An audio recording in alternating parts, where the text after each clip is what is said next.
ఇప్పుడు అందరు రైతులే, మేము ఎవరిని వద్దడంలే. పైన ఉండే వాళ్ళు అయిపోయినాయి, ఎక్సెస్ తీసుకున్నారు, అయిపోయింది, మళ్ళీ 2 తడులు కావాలంటే ఇప్పుడు సంక్రాంతి లోపల ప్యాడీ ఇవన్నీ బయటకు వస్తాయి.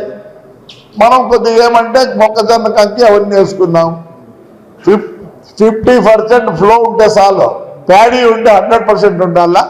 ఇప్పుడు 50% ఫ్లో ఉంటే చాలు. ఏ మొక్కజొన్నకు బదులు పెడతావా? పెట్టలేము కదా, పాసిపోతుంది. ఇది సరైన పద్ధతిలో ఈ ఇంజనీర్లు వీళ్ళందరూ భయపడతారు పాపం.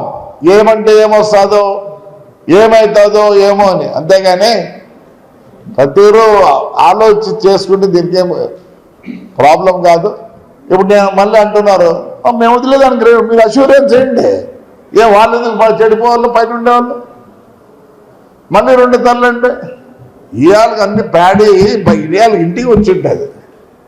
మొక్కజొన్న అది ఉంది, ఇన్ని అవసరం లేదు. అవుటర్ ఊరికి ఎత్తింది ఎవడంతా వాడు.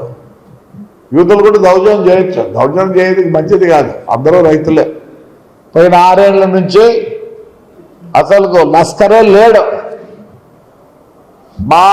మా పుట్లూరు దానికి లస్కర్లకు మేమే జీతం ఇస్తాం, టెంపరీగా పెట్టుకొని మేము జీతాలు ఇస్తాం. అంటే ఎవరి మీద మాకు ద్వేషం లేదు, ఏదో చేయాలని కాదు.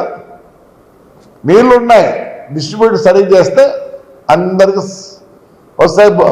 30,000 చెరువు కూడా మేము వద్దడం లేదు, దాన్ని కూడా ఇవ్వాల్సిందే. ఎందుకంటే ఈ ఆటంకాల వల్ల ఈ లేకున్నారు అంతే.